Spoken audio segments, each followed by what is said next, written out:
तेरे प्यार को लेकर ऐसी उलझन में था मैं जिसे मैं कभी सुलझा नहीं पाया, और जब उलझन सुलझी तब मैंने खुद को तुमसे दूर पाया। जी हाँ दोस्तों, उलझन या कंफ्यूजन बहुत दुविधा वाली चीज होती है। कंफ्यूजन यदि माइंड में हो तो एक विद्यार्थी तो बिल्कुल पढ़ तो सकता ही नहीं।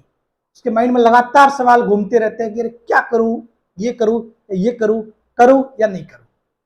लाइफ में हमेशा कंफ्यूजन तो रखना ही नहीं है, भले विद्यार्थी जीवन में हो या फिर किसी दूसरा कुछ काम करे, क्योंकि कंफ्यूजन आपको आपके काम से ध्यान भटकाता है, आप उस पर ध्यान फोकस नहीं कर पाते। आज का सवाल है, कंफ्यूजन ये है कि सर सीटी का फॉर्म भरूं या नहीं भरूं। वही कंफ्यूजन दूर करने के लिए मैं आपके सामने हाजिर हूं। नमस्कार, जय हिंद, स्वागत है आप सभी का माझी सा एजुकेशन पर। लैब असिस्टेंट के अधिकतर विद्यार्थी एस्पिरेंट्स जो लैब असिस्टेंट की तैयारी कर रहे हैं, उनका डाउट कंफ्यूजन है, बहुत बड़ा कंफ्यूजन। मेरे पास सवाल आते हैं बच्चों के, सर मैं लैब असिस्टेंट में ये पढ़ रहा हूँ, क्या मुझे सीटी भी देना चाहिए? मेरा लैब असिस्टेंट में तो हो जाएगा ना, मुझे सीटी देने की जरूरत नहीं है ना। ऐसे अधिकतर सवाल डिफरेंट टाइप के। अब मैं उनको एक लाइन में कैसे समझाऊं? हालांकि मैंने पहले भी बोल रखा चीज है, आज बिल्कुल सटीक चीज आपको बताता हूं, पूरा कंफ्यूजन दूर हो जाएगा। इस वीडियो को पूरा देखना, गारंटी देता हूं आपका पूरा कंफ्यूजन दूध का दूध और पानी का पानी हो जाएगा। फिर आप डिसीजन ले पाओगे क्या करना है और क्या नहीं करना। बात क्लियर? चलिए, ये वीडियो ज्योग्राफी हो, होम साइंस हो, साइंस हो, सभी के लिए इंपॉर्टेंट है। सवाल यही है कि सीटी भले वो स्नातक का हो या फिर 12वीं लेवल, दोनों के रिगार्डिंग की फॉर्म भरूं या नहीं भरूं, ये सबसे बड़ी दुविधा है लैब असिस्टेंट साइंस वालों के लिए, ज्योग्राफी वालों के लिए और होम साइंस वालों के लिए। तो पहली बात मैं दुविधा दूर कर देता हूं होम साइंस एंड ज्योग्राफी वालों की। आप तो बिल्कुल भी दुविधा में रहना ही नहीं है, सही बता रहा हूं। आपको तो फॉर्म भरना है, सीटी देना है, इसमें कोई डाउट नहीं है। मेरी बात लिख के ले लो, जिंदगी में भी काम आएगी। ज्योग्राफी एंड होम साइंस वाले प्लीज सीटी का फॉर्म भरे, ठीक है? सीटी का फॉर्म आपको भरना ही है। अगर आपकी कोई दूसरी गवर्नमेंट जॉब नहीं लगी है, ठीक है, तो आपको सीटी का एग्जाम देना ही है, ज्योग्राफी एंड होम साइंस वाले, ठीक है? क्योंकि आप जो एग्जाम दोगे बाकी वहां भी वही चीजें आएगी जो सीटी में आने वाली है। बात क्लियर है ना? तो ज्योग्राफी एंड होम साइंस के रिगार्डिंग कोई डाउट नहीं है, आपको सीटी देना है। 12वीं पास हो, 12वीं के योग्य हो तो 12वीं वाला देना है, और स्नातक वाले हो तो स्नातक और 12वीं दोनों देना है। समझ गए? यानी कि यदि आप 12th पास हो तो जो 12th पास वाला सीटी है वो देना है, और यदि आप स्नातक वाले हो ना तो आपको दोनों देने हैं, 12th प्लस स्नातक, दोनों देने हैं, ठीक है? ये अब बात करते हैं मेन मुद्दा लैब असिस्टेंट साइंस वालों का। लैब असिस्टेंट साइंस वालों का क्यों साइंस वाले सोचते हैं सर हम तो साइंस वाले हैं, हम मैथ्स पढ़ते हैं, सॉरी क्या बोलते हैं, बायोलॉजी पढ़ते हैं, केमिस्ट्री पढ़ते हैं, ठीक है, फिजिक्स पढ़ते हैं, हम सर ये जीके वगैरह चीजें कैसे क्या करें, कैसे मैनेज करेंगे? सब कुछ बताता हूं। पहले मैं आपकी आंखें खोल लेता हूं। पहले तो ये आप देख लो, सारे ज्योग्राफी वाले भी देख लो, होम साइंस वाले, साइंस वाले, ये वैकेंसीज है आपके सीटी सीनियर सेकेंडरी में। सारी वैकेंसी कितनी है टोटल? 12। कितनी है टोटल? 12। सीटी सीनियर सेकेंडरी में टोटल कितनी वैकेंसी है? 12 वैकेंसी। बात क्लियर? देख लो, वनपाल, 17 वर्ष अधीक्षक, लिपि ग्रेड सेकंड, कनिष्ठ सहायक, लिपि ग्रेड सेकंड, कांस्टेबल कनिष्ठ सहायक, कनिष्ठ सहायक, कनिष्ठ सहायक, जमादार ग्रेड सेकंड। बात क्लियर? अब मैं आपको दिखाता हूं, ये जो स्नातक वाली वैकेंसी है, स्नातक वाली कितनी वैकेंसी है? 11 वैकेंसी। कितनी है? 11। ये देख लो, जिलेदार, पटवारी वगैरह, उप जेलर, ये ठीक है, वीडियो ग्राम विकास अधिकारी, वीडियो विलेज डेवलपमेंट ऑफिसर। तो यानी कि आप यहां से देख सकते हो, ये विलेज डेवलपमेंट ऑफिसर, पटवारी, ये तो इस बार की बहुत बड़ी भर्ती है, होने वाली है। वहां की 12 और यहाँ की 11, यानी कि सीधे सीधे आपने यदि सीईटी का फॉर्म नहीं भरा है तो सीधे सीधे आप 23 वैकेंसी, 23 भर्ती से बाहर हो गए। कितनी भर्ती से बाहर हो गए? 23 भर्ती से बाहर हो गए। क्लियर? 23 भर्ती से बाहर हो गए, इसमें कोई सोचने वाली बात ही नहीं है। 23 भर्ती से सीधे सीधे बाहर हो गए। अब आपके माइंड में ये आ रहा होगा कि सर बात तो सही है आपकी, हम इतनी भर्ती से बाहर हो रहे हैं यार, लैब असिस्टेंट भाई वैकेंसी आएगी, एग्जाम होगा, लैब असिस्टेंट की सीटें कितनी आएगी भाई? कितनी आएगी? 1100, 1200, ठीक है, मान लो 1,500 इतनी आएगी। फॉर्म कितने भरे जाएंगे? 4 लाख 5 लाख। तो नौकरी तो इतना कोई मिलेगी, बाकी के क्या करेंगे सर? तो सीटी तो आपको देना है, सीटी तो आपको देना है। और ये आपके माइंड में भी आ रहा है, मतलब आप सोच भी रहे हो, आपका दिमाग तो कह रहा है भाई दे ले, सीटी का फॉर्म भर दे, काम आएगी। दिल करा नहीं, मैं तो ओनली फॉर लैब असिस्टेंट की तैयारी करूंगा, लैब असिस्टेंट के लिए पढ़ रहा हूं, ऐसे कर रहा हूं, ऐसे कर रहा हूं। सब कुछ चीजें ठीक है, लेकिन यदि दिल और दिमाग के बीच में यदि कंफ्यूजन चल रहा है ना, ठीक है, बहुत बार जरूरी नहीं कि आप हर बार दिल की सुनो, हर बार दिमाग की सुनो, लेकिन फैसला सोच समझ के लेना है, फैसला सोच समझ के लेना। और ये वीडियो देखने के बाद आप फैसला ले लोगे, इसमें कोई डाउट नहीं है, ये क्लियर है, ठीक है। और ये वीडियो पूरा देखोगे ना, आपको एक भी नहीं लगेगा कि सर हमारा 5 सेकेंड 10 सेकेंड 10 मिनट 15 मिनट जो भी कुछ भी वेस्ट नहीं होगा, ठीक है। बिल्कुल यूजफुल जानकारी है, आज सारा आपका कंफ्यूजन मैं दूर कर दूंगा। तो अब देखो सर, ये मैं फॉर्म तो भर दूंगा सर, अब ये बताओ सर पास कैसे करेंगे? तो देखो सिंपल सी बात है, अब की बार चीज क्या है, अब की बार चीज क्या, अब की बार चीज ही दूसरी है, अब की बार चीज ही दूसरी है। चीज दूसरी ये है कि भाई जो पहले था, पहले तो क्या था कि आपको मतलब जो भर्ती आएगी उसके 15 गुना में आना होता था, कितने? 15 गुना में आना होता था। अब वो 15 गुना वाली चीज हटा दी गई। अगर वो 15 गुना वाला होता तो मैं आज ये वीडियो नहीं बना रहा होता, समझ, क्योंकि फिर वो बात अलग हो जाती है, क्योंकि 15 गुना में आना है, मतलब सीटी की आपको अच्छे से तैयारी करनी है। अब सिर्फ और सिर्फ बात आती 40% की यार, 40% मार्क्स लाने हैं। पहले बात अपन सिलेबस देख लेते हैं दोनों का ही। ये देखो सीईटी सीनियर सेकेंडरी का सिलेबस है। अब साइंस वालों की बात करते हैं, ठीक है। और ज्योग्राफी और होम साइंस वो तो राजस्थान जी के तो पढ़ते हैं ही है, बात क्लियर, तो उनके भी कोई दिक्कत नहीं है। अब देखो क्या क्या पूछा गया, राजस्थान का इतिहास जो लैब असिस्टेंट में भी पढ़ना है, कला, सांस्कृतिक साहित्य, परंपरा, विरासत। अब भाई ये जब करोगे ना तो 150 सवालों में से लगभग 50 सवाल तो यही आएंगे। राजस्थान का जिगी है, राजस्थान का भूगोल, ठीक है, राजस्थान पर विशेष बल के साथ राजनीति वगैरह जो भी है, ठीक है, राजस्थान की अर्थव्यवस्था। अब ये मैं ऐसे बोल रहा हूँ सिर्फ राजस्थान जीके के हिसाब से, जो ज्योग्राफी वालों के लिए भी है, होम साइंस वालों के लिए भी है और साइंस वालों के लिए है। उसके अगर आप आपके लैब असिस्टेंट के हिसाब से भी वो चीज तैयार करते हो ना, तो 50% तो यहाँ हो रहे क्लियर, या क्लियर हो रहे, ठीक है। फिर उसके बाद साइंस के हिसाब से देखें तो साइंस वालों के दैनिक विज्ञान है ही है भाई, और दैनिक विज्ञान तो आप वैसे ही कर लोगे थोड़ी बहुत तो, ठीक है।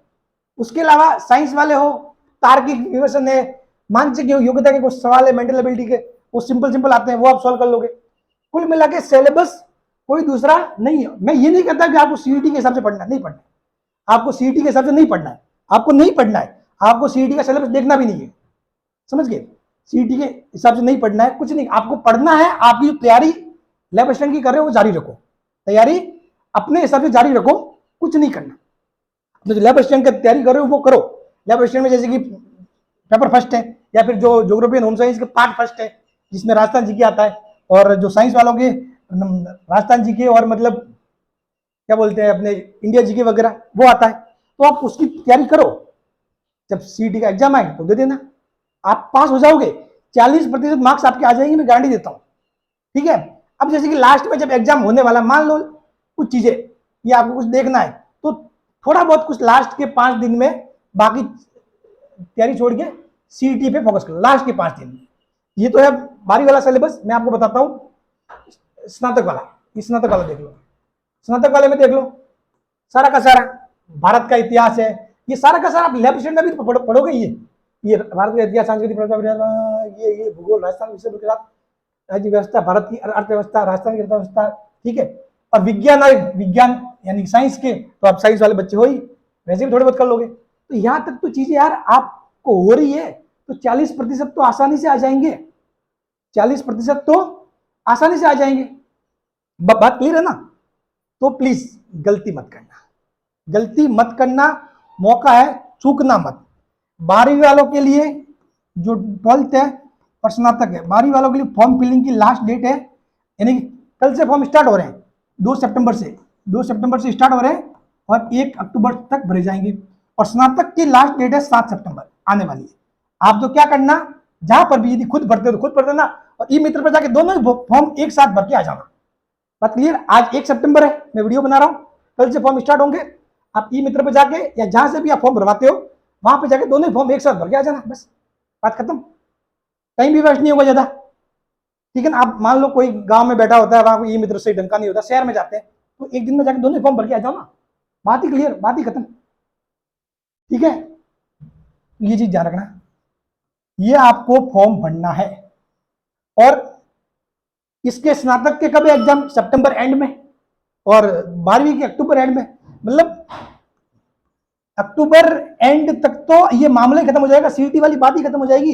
और अक्टूबर तक तो मुश्किल से लेबर असिस्टेंट का नोटिफिकेशन आएगा, अक्टूबर तक तो मुश्किल से लेबर असिस्टेंट का नोटिफिकेशन आएगा। तो प्लीज गलत फहमी मत लेना, लेबर असिस्टेंट की तैयारी कर रहे हो करो, लेबर असिस्टेंट के हिसाब से ही करो, लेकिन आपको इसका फॉर्म भरना है। और जो मैं कहूंगा वैसे कर लिया तो पास भी हो जाओगे, 40% मार्क्स भी आएंगे और ये काम आएंगे। अगर मान लो लेबर असिस्टेंट में नहीं हुआ और फिर आगे ये भर्तियां निकलेगी ना, तो फिर आप नोटिफिकेशन देखते रह जाओगे, सिर्फ एक लाइन लिखी होगी सीईटी और फिर बाहर आप, क्योंकि आपने तो फॉर्म ही नहीं भरा था, समझ गए। तो और सबसे बड़ी बात यार, वन टाइम रजिस्ट्रेशन है, फॉर्म के भी पैसे नहीं लग रहे, फॉर्म के भी पैसे नहीं लग रहे। आपने जो एक बार दिए फॉर्म के पैसे वो है, फॉर्म के भी कोई पैसे आपके नहीं लग रहे, ठीक है। तो डर किस बात का, सिर्फ वो अगर आप खुद फॉर्म भरते हो, आपके पास लैपटॉप है वगैरह, फोन से वगैरह, जिसको भरने में एक्सपर्ट है तो खुद भर ले, 1 भी रुपया चार्ज नहीं है, ठीक है।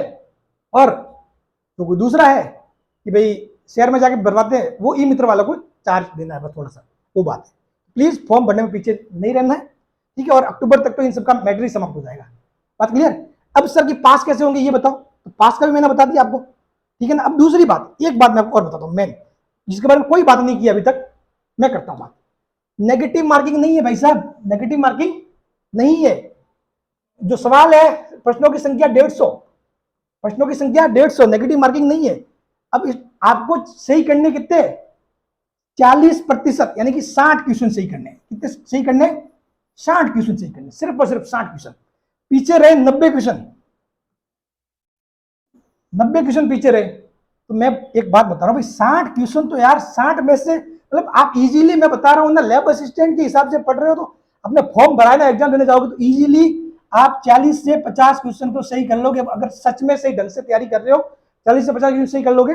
और बाकी के 90 क्वेश्चन यार, 90 क्वेश्चन में तुक्का मारोगे ना, क्योंकि आपको पता है 5वां बोलो तो बनना ही वैसे भी, और तुक्का मार दोगे ना, और नेगेटिव मार्किंग है नहीं, तुक्का मार दोगे ना तब भी 90 में से, सही बता रहा हूं, 20 के आसपास तो ऐसे सही हो जाएंगे, 40% तो इजीली बन जाएंगे, ये गारंटी दे रहा हूं। और तुक्के मारने की भी ट्रिक मैं बता दूंगा, ये सीईटी बहुत सिंपल हो गया है, सच बता रहा हूं दोस्तों।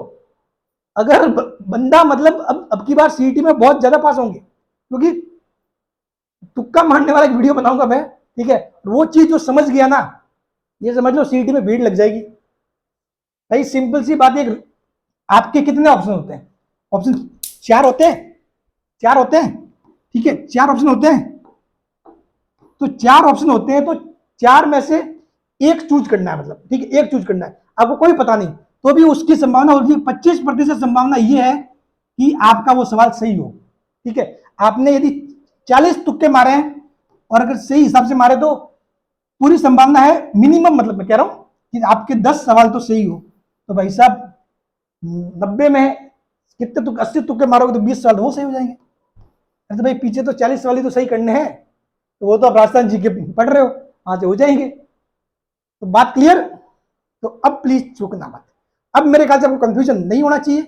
सारे लोगों को, भले वो लैब असिस्टेंट नीट वाले बच्चों की, हमको तो सर कुछ ही नहीं आता, मतलब इन सब चीजों के बारे में पता ही नहीं, हम तो राजस्थान जी की भी पहली बार पढ़ रहे, वो भी जाना, एग्जाम देके आना, ठीक है, दे ही देना एग्जाम तो, ठीक है ना, क्योंकि मार्क्स तो आपके आ ही जाएंगे, सीईटी में पास हो जाओगे, ठीक है ना, क्योंकि जिंदगी में कोई फिक्स नहीं होता।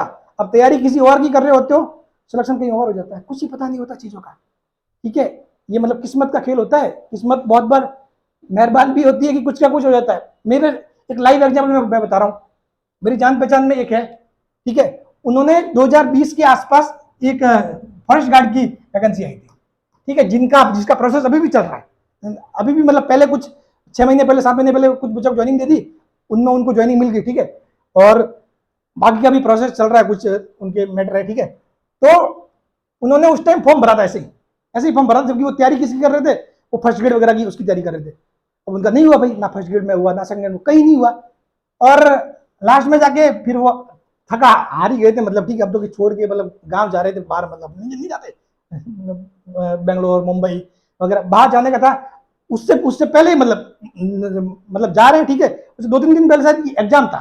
तो ऐसे ही मतलब दोस्तों ने कहा चलो यार घूम के आ जाते हैं, एग्जाम दे के आए थे, इसकी मतलब तैयारी भी नहीं थी, फॉरेस्ट वाले की तैयारी भी नहीं थी, देके आए और सीधी सी बात है सिलेक्शन हो गया। मतलब जिस बंदे ने भी सोचा तक नहीं था कि मतलब मैं फॉरेस्ट गार्ड बनूंगा, वो बंदा जो हार मान के छोड़ के जा रहा था ठीक है कि अब तो मेरा कोई गवर्नमेंट जॉब लगेगी नहीं, मेरे को बाहर जाना है, किस्मत बदल दी। और किस्मत क्यों बदली? क्योंकि इसने 2020 में जब फॉर्म भरे जा रहे थे तब किसी के कहने पे फॉर्म भर दिया, फॉर्म लगा दिया। बात क्लियर? वो तो चलो ये तो एक डिफरेंट टाइप का लक है, लेकिन यहाँ तो आपको साफ साफ दिख रहा है यहाँ तो लक नहीं है, सिर्फ एक दिमाग लगाना है। 40% मार्क्स आसानी से लाए जा सकते हैं, आसानी से। बात क्लियर? अब वीडियो बहुत ज्यादा लंबा हो जाएगा, अब मैं और नहीं बोलूंगा। मुझे लगता है कि आपका कंफ्यूजन दूर हो गया होगा, और यदि आपका कंफ्यूजन दूर हुआ है तो प्लीज नीचे जरूर लिखना किस तरह अब मुझे सटीक रूप से समझ में आ गई ये चीजें, ठीक है। और ये तुक्का मारने से कैसे क्या हो सकता है उस पर भी मैं एक वीडियो जरूर बनाऊंगा, उसका भी आप चाहो तो कमेंट में लिखना कि सर बना दो वीडियो। और जानकारी यूजफुल हो तो भी शेयर और करना दोस्तों के साथ, ताकि कोई अगर यदि इस कंफ्यूजन में है ना, इसकी वजह से पढ़ नहीं पा रहा है, कुछ टेंशन में सर करूँ या नहीं करूँ, उसका कंफ्यूजन दूर हो जाए। Thank you so much.